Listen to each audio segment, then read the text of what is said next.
Assalamualaikum warahmatullahi wabarakatuh. Salam sejahtera untuk kita semuanya. Bertemu lagi dalam video pembelajaran matematika, khususnya materi kelas 9, subtopik persamaan kuadrat.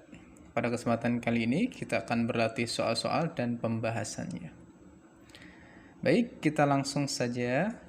Pada nomor 1, terdapat soal koefisien untuk variabel a pangkat 3 dan a pangkat 2 dari bentuk aljabar 3a pangkat 3 plus 2a pangkat 2 plus 6 berturut-turut adalah.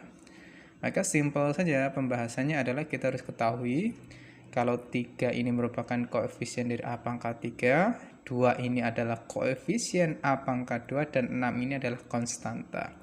Nah, definisi koefisien adalah angka, ya, atau setiap angka yang mengikuti variabel. Nah, kalau konstanta, dia adalah angka atau bilangan yang mandiri, tidak ada variabel atau hurufnya saja. Jadi kalau ditanya koefisien untuk variabel a pangkat 3 dan a pangkat 2 berturut-turut, simpel saja, jawabannya adalah 3 dan 2. Kita lanjut soal nomor 2. Nomor 2 cukup menarik karena di sini berkaitan dengan nilai diskriminan, ya. Diskriminan dari persamaan kuadrat x pangkat 2 plus 5x plus 6 sama dengan 0. Maka pertama kita harus mengetahui dan mendata nilai dari a, b, maupun c.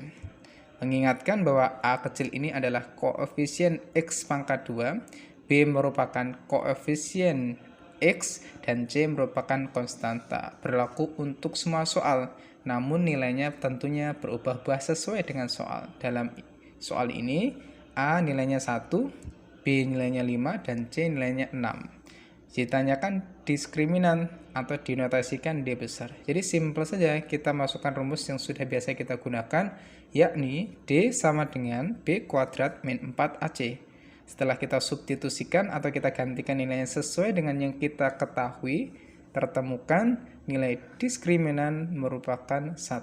Atau 1 merupakan diskriminan dari persamaan kuadrat x kuadrat plus 5x plus 6 sama dengan 0. Gampang sekali. Kita lanjut nomor 3. Nomor 3 ini persamaannya sama, namun yang ditanyakan berbeda. Kalau tadi diskriminan, yang ini adalah akar-akar. Akar-akar bisa disebut juga selesaian, bisa disebut juga solusi, bisa disebut juga himpunan selesaian. Jadi tidak usah bingung ya. Jadi di sini kita ingat cara pemfaktoran, kita pemfaktoran bikin kuda-kuda ya, 2 dalam kurung, lalu x plus 2 dan x plus 3 ya. Kalau ini yang sudah biasa berlatih langsung terpikir ya. Kalau sudah pemfaktoran itu bikin kuda-kuda lalu memikirkan dua angka yang ketika dijumlahkan dia adalah koefisien dari x. Ya, ketika dikalikan dia adalah konstanta, teman-teman. Jadi simpel saja, 2 sama 3. Karena 2 ditambah 3 kan 5. Ya, kalau 2 dikali 3, 6 jadi konstanta. Nah, ini akan terbiasa dan saat kita sudah terlatih, biasa mengerjakan soal latihan. Jadi setelah itu, ini namanya pembulat 0. Jadi antara x plus 2 yang 0 atau x plus 3 yang 0, maka dimisalkan x plus 2 sama dengan 0 atau x plus 3 sama dengan 0. Sedemikian hingga ekuivalen saja, artinya dipindah 2-nya ke kanan menjadi minus atau negatif, sama juga yang 3-nya dipindah menjadi minus atau negatif. Jadi kesimpulannya, akar-akar persamaan kuadrat x kuadrat plus 5x plus 6 sama dengan 0 adalah x sama dengan negatif 2 atau x-nya sama dengan negatif 3. Lanjut. Nomor 4, diberikan persamaan kuadrat seperti berikut ya, ditanyakan akar-akarnya ada.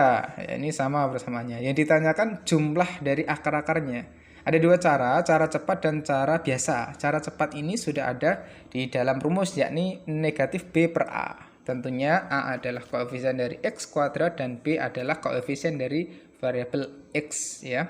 Seperti yang ada di slide atau di video itu, tentunya kita tentukan A sama B-nya dulu, lalu kita substitusikan ke dalam bentuk rumusnya.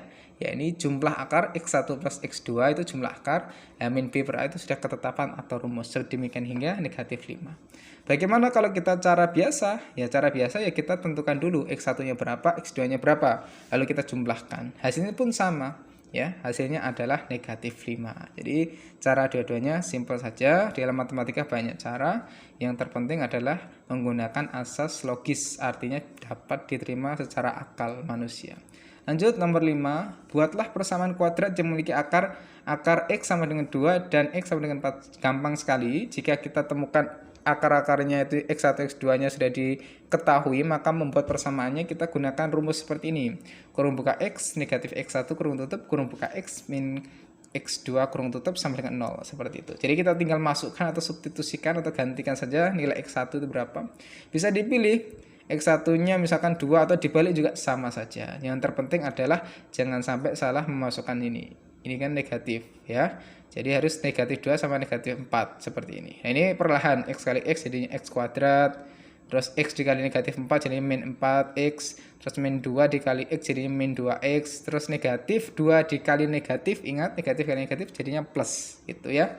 Jadi ini yang sejenis, yaitu negatif 4 sama negatif 2x. Jadinya negatif 6x gitu, karena sejenis atau sesuku. Jadi kesimpulannya persamaan kuadratnya adalah x kuadrat min 6x plus 8 sama dengan 0. Gampang sekali. Lanjut. Nomor 6, ada satu persamaan kuadrat. Meskipun tidak ada 0, kamu nggak usah bingung. Kalau namanya persamaan kuadrat ya sama dengan 0, seperti itu.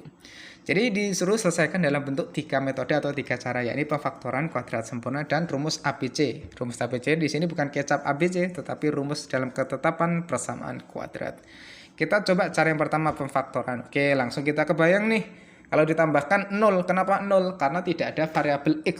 Nah, jadi kamu pikirkan saja dua bilangan yang ketika ditambahkan tuh 0, ketika dikalikan negatif 25. Tentunya kalau kamu sudah banyak berlatih langsung kebayang negatif 5 sama plus 5. Seperti itu. Jadinya kesimpulannya x-nya itu 5 atau negatif 5. Ini untuk cara pemfaktoran. Ya. Kalau cara kuadrat sempurna betul, pasti juga hasilnya kesimpulannya juga sama. Nah, kita lihat di sini. Ya, definisi dari kuadrat sempurna adalah di x sama dengan kan. Itu definisi dari kuadrat sempurna. Bagaimana kita memisalkan ataupun manipulasi dalam bentuk boleh merubah bentuk tapi tidak berubah nilai. Kalau matematika nggak boleh korupsi gitu ya. Jadi x kuadrat min 25 sama dengan 0, negatif 25-nya dikekanankan menjadi plus gitu. Terus x kuadratnya biar x sama dengan diakarkan. Nah, ini harus seimbang, harus adil. Kalau yang x kuadratnya diakarkan menjadi x, juga yang kanan 25 ini harus diakarkan menjadi akar 25. Jadi asal-usulnya x kuadrat berubah menjadi x adalah diakarkan ya. Terus 25 menjadi akar 25 juga biar adil. Jadi sama, kesimpulannya adalah x sama dengan 5 atau negatif 5. Rumus ABC kita coba, kita tentukan dulu A-nya 1, B-nya 0 karena nggak ada variabel x, C-nya negatif 25. Terus sedemikian hingga kita dapatkan, kita substitusikan dalam rumus sehingga selesainya ternyata sama.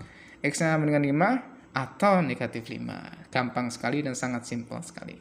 Ya, nomor 7. Nah, di sini adalah aplikasi dalam kehidupan sehari-hari. Sangat terlihat sekali ya, aplikasi persamaan kuadrat dalam kehidupan sehari-hari. Kita misalkan nggak tahu panjang dan lebar sebuah stadion, tapi diketahui saja keliling sama luasnya. Jadi simpel saja. Kita misalkan panjangnya itu P, lebarnya itu L. Apakah bisa dimisalkan selain huruf itu? Bisa saja ya, tidak ada pemaksaan ya. Tapi di sini kan yang lebih identik dengan inisial panjang berarti P, lebar L, seperti itu. Jadi kita modelkan matematika apa yang diketahui di soal. Misalnya di soal bilangnya kelilingnya 180 meter. Oke, keliling sama dengan 180 meter. Kita ingat kalau persegi panjang bentuknya berarti keliling itu 2 kurung buka panjang plus lebar kurung tutup. Jadi simpel saja. Terus luas. Luas itu apa sih? Oh, panjang kali lebar. Kalau di persegi panjang kita dapat panjang sama lebarnya nanti persamaannya dulu gitu, model matematikanya dulu. Terus ini panjang plus lebar 90, dipindah L-nya ke kanan menjadi negatif L ya. Ya, di sini 90 ya, 90. Bagaimana kok bisa seperti itu? Kita akan mensubstitusikan sedemikian hingga kita harus apa? Harus substitusikan P sama dengan atau L sama dengan gitu. Biar bisa disubstitusikan. Jadi lalu kita substitusikan nilai P sama dengan 90 negatif L ini pada persamaan berikut. Ya, persamaan ketika luasnya. Ya, sudah disubstitusikan, hati-hati dalam menjumlahkan maupun mengalihkan. Nah, ditemukan L-nya 40 atau 50. Nah, di sini yang menarik ya. Jadi, definisi dari panjang adalah dia pasti lebih dari lebar gitu. Jadi, kalau ada 40, 50, kita pilih mana panjangnya? Ya, pasti panjangnya 50. Maka yang paling tepat untuk lebar adalah 40 gitu. Jadi, ingat kalau panjang itu pasti lebih dari lebar. Jadi, kesimpulannya panjang dan lebar stasiun tersebut adalah 50 meter dan 40 meter. Cukup sekian dan terima kasih. Wassalamualaikum warahmatullahi wabarakatuh. Salam sejahtera untuk kita.